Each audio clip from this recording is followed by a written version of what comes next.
नमस्कार, आराधना चॅनलमध्ये आपणा सर्वांचे स्वागत आहे। होळी आणि या वर्षीचे चंद्रग्रहण हे एकाच दिवशी आलेले आहे, तर यामुळे आपल्याला होळी साजरी करायची की नाही, का चंद्रग्रहणामुळे काही आपल्याला नियम पाळावे लागतील, याबाबतची सगळी माहिती मी तुम्हाला आजच्या व्हिडिओमध्ये देणार आहे। बघा, होळीच्या दिवशी चंद्रग्रहण आलेलं आहे। होळी ही फाल्गुन महिन्यामध्ये येत असते, हे आपल्या सगळ्यांना माहितीच आहे। आणि चंद्रग्रहण हे फाल्गुन महिन्याच्या पौर्णिमेला आलेलं आहे, म्हणून बऱ्याच लोकांच्या मनामध्ये शंका येऊ शकते की यावेळेस या पौर्णिमेला म्हणजेच फाल्गुन पौर्णिमेला चंद्रग्रहण आहे, तर मग आपल्याला होळी साजरी करायची की नाही।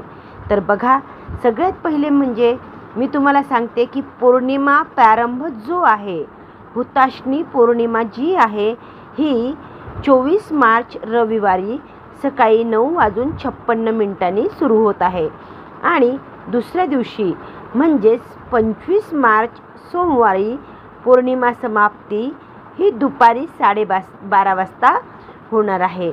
आणि होळी जी आहे ती आपल्याला 24 तारखेला रात्री उशिरा साजरी करायची आहे।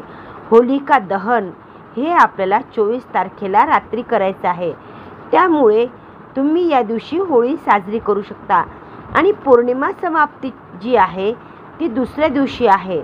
आणि दुसरी गोष्ट म्हणजे चंद्रग्रहण कधी होणार आहे, तर चंद्रग्रहण जे आहे ते 25 मार्चला आहे। हे या वर्षातलं म्हणजेच 2024 मधलं पहिलं चंद्रग्रहण आहे। ते America, Japan, Russia, England, Spain वगैरे बाकी देशामध्ये, इटली, जर्मनी इथे दिसणार आहे, पण भारतामध्ये हे चंद्रग्रहण दिसणार नाही आहे। त्यामुळे ग्रहण जे आहे त्यामध्ये सूतक काळामध्ये किंवा ग्रहणामध्ये आपण जे काही नियम पाळतो ते पाळायची गरज नाही आहे। आणि पूजा संबंधित सुद्धा आपण काही नियम पाळत असतो। बघा, चंद्रग्रहणामध्ये आपण जसं पूजा वगैरे या बाबतीत काही नियम पाळतो, तर ते आपल्याला पाळायचे नाही आहेत। थोडक्यात सांगायचे म्हणजे होळीच्या दिवशी जरी चंद्रग्रहण आलेलं असलं तरी आपण होळी रात्री उशिरा 24 तारखेला म्हणजे 24 मार्च रविवारला आपण साजरी करू शकतो। यासोबतच बघा, मी आता तुम्हाला होळीबद्दलचे अतिशय महत्त्वाचे बरेचसे व्हिडिओ तुमच्यासोबत शेअर करणार आहे। होळीच्या दिवशी पूजा कशी करायची, साहित्य कोणते वापरायचे, याबद्दलचा व्हिडिओ मी आपल्याला पाठवणार आहे।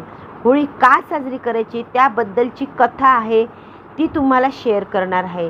त्या दिवशी कुठल्या महत्त्वाच्या गोष्टी करायच्या आहेत याबद्दल सगळी माहिती तुमच्यापर्यंत वेळोवेळी पोहोचवणार आहे। तर आता माझ्या मते तुमच्या मनातली शंका दूर झाली असेल की होळीच्या दिवशी चंद्रग्रहण आहे, तर मग आपल्याला होळी साजरी करायची की नाही। तर असं नाही आहे, होळी आपण जशी दरवर्षी साजरी करतो त्याचप्रमाणे 24 मार्च रविवारी आपण साजरी करायची आहे। तरी ही अतिशय महत्त्वाची माहिती मला तुमच्यापर्यंत पोहोचवायची होती, ती मी पोहोचवली। आवडली असेल तर व्हिडिओला लाईक करा, शेअर करा आणि कमेंट करा।